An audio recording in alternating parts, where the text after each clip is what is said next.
Fala pessoal, tudo tranquilo? Sejam bem-vindos ao vídeo e dessa vez eu vou fazer uma lista com 25 cartas incomuns que poderiam ser printadas como comuns. Então, para quem não sabe, está chegando uma nova edição de Magic the Gathering chamada Masters 25 e para quem não sabe, essas edições elas têm uma tradição de printarem cartas paupers. Como são edições de reprints, então muitas cartas são reprintadas, muitas cartas que têm uma procura muito grande, como por exemplo do Jace the Mind Sculptor, que já foi revelado que vai ser lançado nessa nova edição, mas junto com essa edição elas tradicionalmente trazem algumas cartas comuns importantes para o formato e também algumas cartas que eram incomuns ou raras e elas são transformadas em comuns.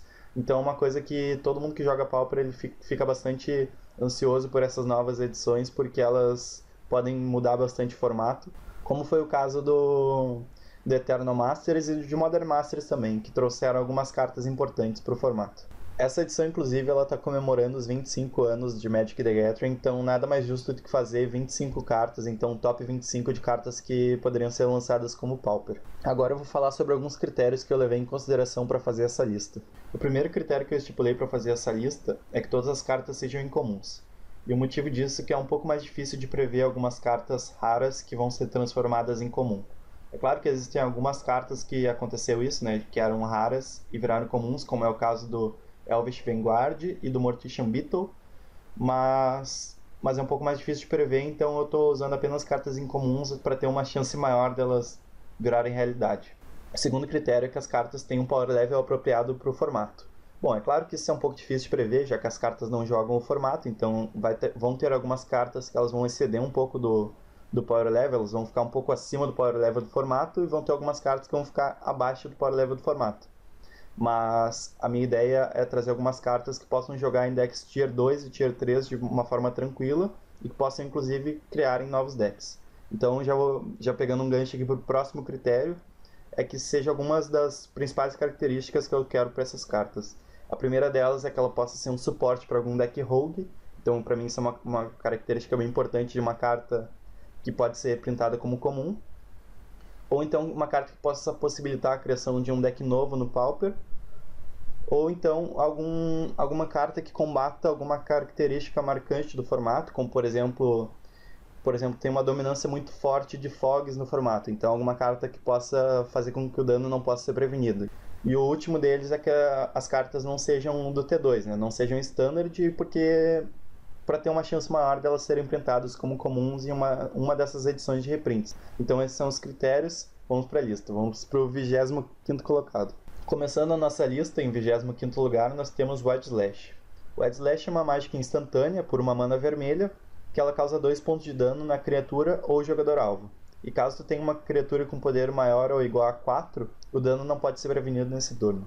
Essa carta ela é muito importante porque ela pode combater algumas cartas, como por exemplo o Paz Momentânea que tem nos Thrones. Ela funciona como um Flaring Pain, caso tu tenha criaturas com poder maior a 4. Em 24º lugar nós temos Slitherhead, ou Cabeça Deslizante, que é uma criatura planta zumbi, que é um tipo bem estranho. Essa criatura é uma criatura bem engraçada, que é uma mana preta ou verde, ela é uma 1/1, e ela tem necrofagia pagando 0. A habilidade de necrofagia ela funciona da seguinte forma: tu pode exilar essa criatura do cemitério e tu vai colocar um marcador na criatura que tu controla. Tu coloca marcadores igual ao poder dela, mas no caso o poder dela vai ser 1, então tu vai colocar um marcador mais um de graça na tua criatura.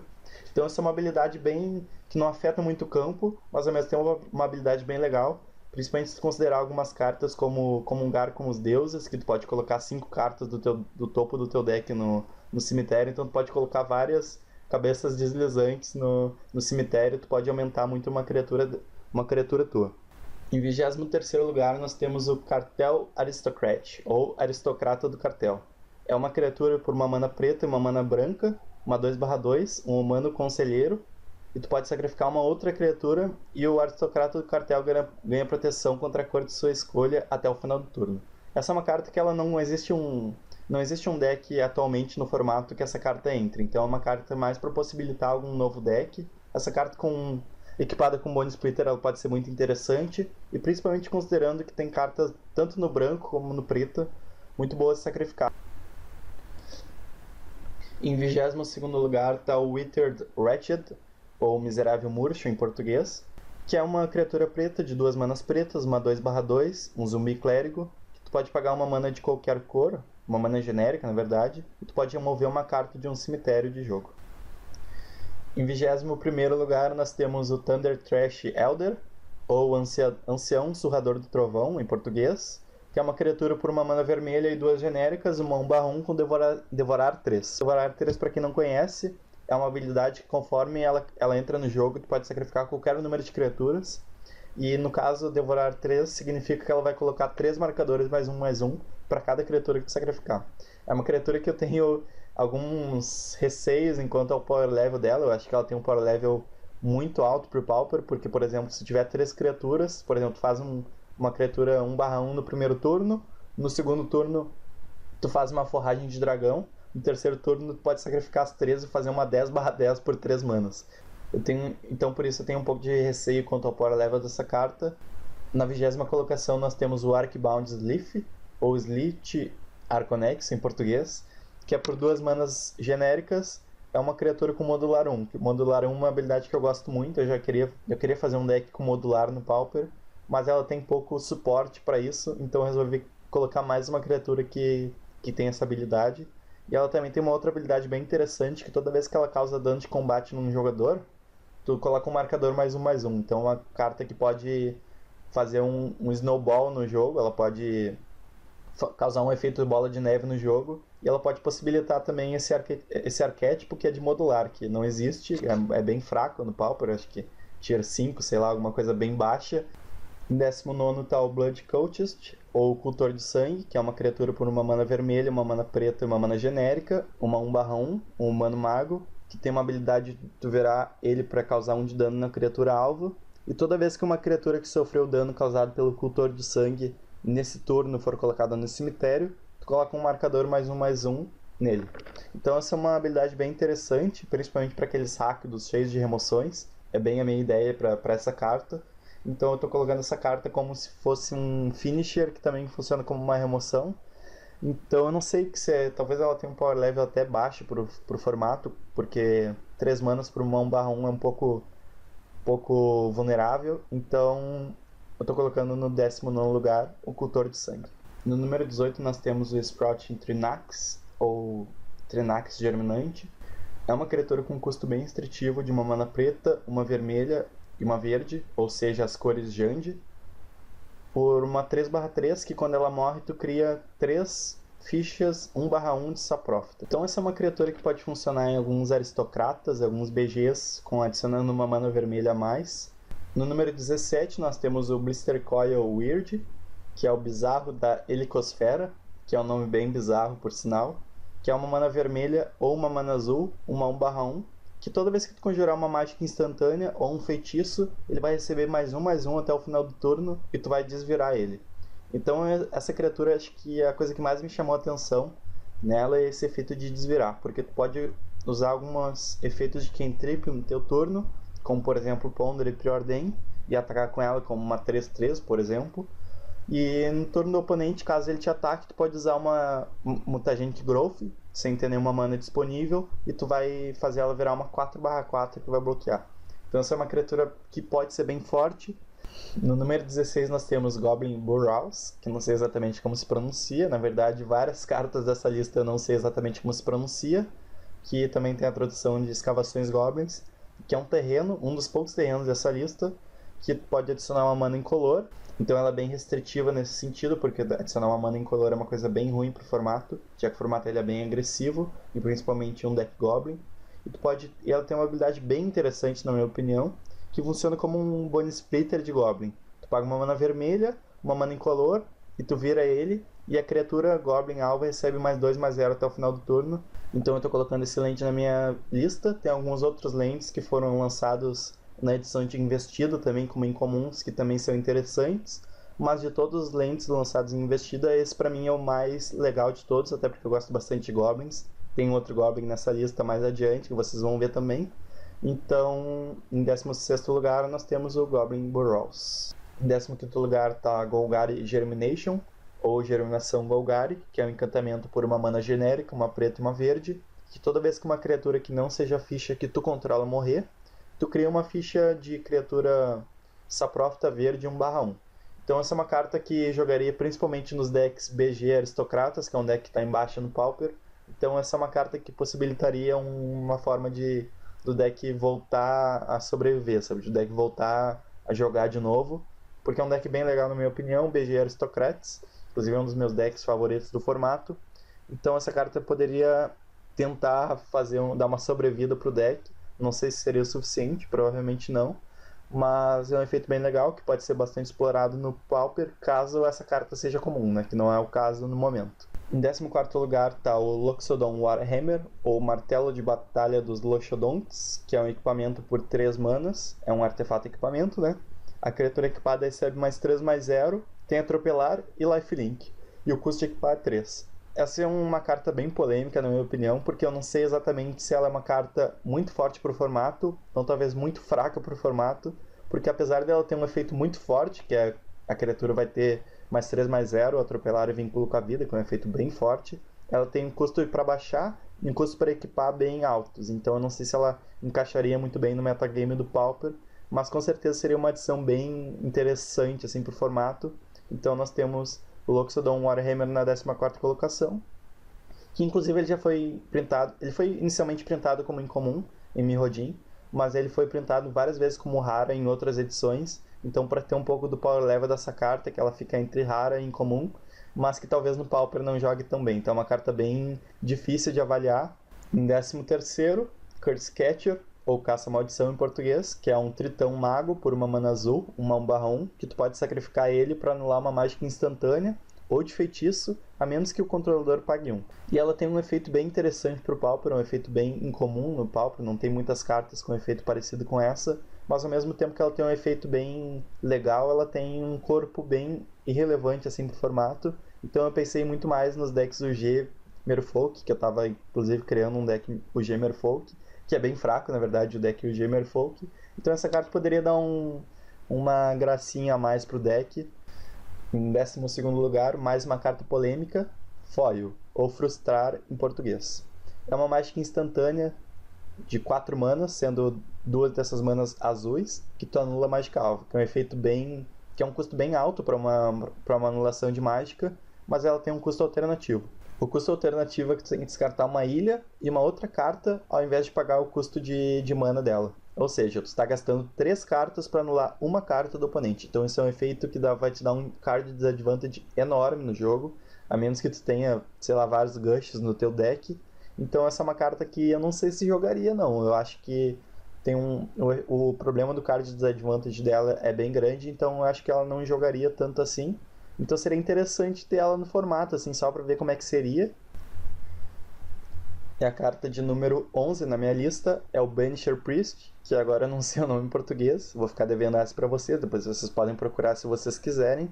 Que é um humano clérigo de 3 manas, sendo 2 delas brancas, uma 2/2, que quando ela entra no jogo, entra no campo, aliás, tu exila uma criatura que o oponente controla até que ela saia de jogo. Existem várias criaturas incomuns com efeitos semelhantes a elas, mas todas elas são 1/3. 1/3 não combina muito com o branco, na minha opinião, porque o branco é muito mais legal quando tu é agressivo com ele. Então eu optei pela criatura que tem um corpo de 2/2, apesar de ter uma vulnerabilidade maior. E ela poderia jogar nos White Winds como uma carta tempo, uma criatura remoção, então seria uma carta bem legal.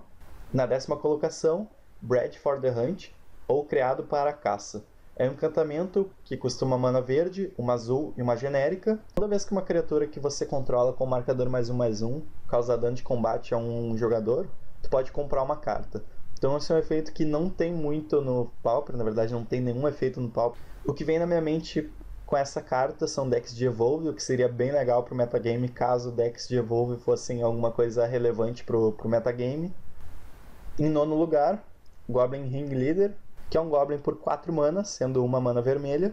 Ela é uma 2/2 com ímpeto, e quando ela entra no jogo, tu revela as 4 cartas do topo do deck, e tu coloca todos os cards de Goblin que tu encontrar na tua mão. Então essa é uma carta com um efeito bem forte. Na minha opinião, o Goblin ele tá um pouco em baixa, né, no metagame do Pauper, como vocês podem saber, caso vocês acompanhem um pouco do metagame do Pauper. Então ela daria uma cara nova pro deck de Goblin, ela daria uma dinâmica nova pro deck de Goblin, e faria o deck de Goblin bater muito de frente com decks controles, porque esse efeito daria um card advantage enorme.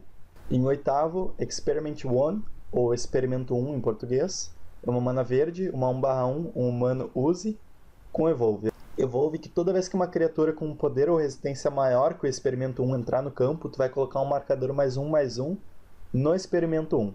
Então essa é uma criatura que vai aumentando ao longo do jogo. E também tem um outro efeito que tu pode remover 2 marcadores +1/+1 dele e tu vai regenerar essa criatura.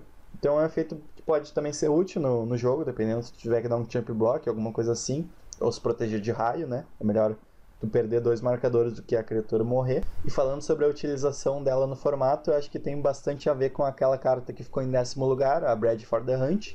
Então elas meio que tem um pouco a ver, né? Porque uma vai ficar com marcadores, vai ficar grande com marcadores, e a Bred for the Hunt vai fazer ela comprar mais cartas e vai ficando maior. Então elas têm uma interação muito legal, o 10º e o 8º lugar. No 7º lugar, Memnite, ou Memnito em português. É um artefato, um constructo, 0 manas, 1/1, sem efeito. É uma criatura extremamente simples, que joga no Affinity Modeling. Ela tem um corpo muito frágil, de 1/1, ou seja, ela seria um pouco irrelevante no formato. Isso tudo sem considerar apenas um deck, que é um dos meus decks favoritos, que é o Afinaroto. O Afinaroto, para quem não conhece, é um Affinity Mono Blue, que na verdade eu já trouxe vídeo aqui pro canal. Na verdade eu trouxe azul e vermelho, mas a versão original dele é Mono Blue, que usa de cartas como Ornitóptero para ter uma interação muito grande com Ninja of Deep Hours, e Memnite seria uma carta que entraria como uma luva no deck. Então por isso que eu estou no 7º lugar, é mais uma coisa pessoal minha, alguma carta que eu queria que fosse printada como comum. Em 6º lugar, Murderous Cut, ou Talho Assassino em português, que é uma mágica instantânea que custa 5, sendo uma preta e 4 genéricas, com Esquadrinhar ou Delve, para quem já está mais familiarizado com o Delve, né, que tem no Gourmag Angler, e com a habilidade de destruir a criatura alvo. Então essa carta, o que mais me chama atenção nela é o fato de que, na minha opinião, ela seria uma remoção que não jogaria nos decks de remoção. Os decks de remoção que eu digo é Rakdos Control e Monoblade Control. Então esse Murderous Cut ela seria uma carta muito boa para alguns outros decks, como por exemplo o BG Delve, que é aqueles decks que colocam muitas cartas no cemitério já de qualquer forma. Então por isso que essa carta me chamou bastante atenção, porque ela seria uma opção bastante interessante para o formato, mas não para os decks que já estão fluidados com remoções boas e para decks que carecem um pouco de remoções eficientes. Então por isso que eu estou colocando no 6º lugar o Talho Assassino. E no 5º lugar nós temos o Sin Collector, ou Coletor de Pecados, que é um humano clérigo, que custa uma mana qualquer, uma branca e uma preta, tem o corpo de 2/1, é um humano clérigo, e quando ele entra no jogo, o oponente alvo revela a mão, e tu escolhe uma instantânea ou um feitiço da mão dele, e o oponente exila aquela carta. Então isso é um efeito bem interessante, porque tu pode exilar cartas com flashback, como por exemplo Etude Chainer e Firebolt. Então é um efeito que pode ser muito útil assim pro jogo. Então acho que é uma carta que ela seria bem interessante assim pro formato, para aqueles decks BW. Talvez não tão interessante pro BW Pestilência, porque 2/1 acaba morrendo bem fácil, né, para Pestilência em si. E talvez ela acabe jogando naqueles decks BW Mimic. Na 4ª colocação, Roar of the Worm, ou Rugido do Vorme, se eu não me engano, que é um feitiço que custa 7 manas, ou seja, é bem pesado, e tu coloca uma ficha de 6/6 Vorme no jogo. E tem um flashback pagando 4, sendo 3 genéricas e uma verde, então muitas vezes tu vai acabar pagando esse custo de flashback, né, se tu conseguir descartar de alguma forma, ou acaba milando incidentalmente com alguma carta do tipo Comungar com os Deuses. Tu pode simplesmente pagar 4 manas e fazer um Vorme 6/6. Então essa é uma carta que, na minha opinião, poderia revolucionar o formato de certa forma, porque 4 manas por uma 6/6 pode até bloquear a Gourmag Angler, e é uma carta que bate muito forte. Também tu tem a vantagem de tu não estar fazendo uma carta da tua mão, tu está fazendo uma carta do cemitério. E com a medalha de bronze nós temos o Shardless Agent. O Shardless Agent é um artefato, um humano ladino, de 3 manas, sendo uma mana verde, uma azul e uma genérica, uma 2/2 com cascata. Cascata, para quem não conhece, é uma habilidade que quando tu casta essa mágica, tu vai revelando cartas do topo do teu deck até tu revelar uma mágica que custe menos do que a mágica que tu está castando. Ou seja, tu tem que castar uma mágica, tu tem que revelar uma carta de custo 2 ou menor e tu vai fazer essa mágica de graça. Essa carta ela tem um efeito bem interessante, eu poderia ficar horas e horas explicando sobre o efeito dela no metagame do Pauper, mas para resumir, eu vou só dizer assim o que eu acho que, como que eu acho que seria no Shardless Agent no Pauper.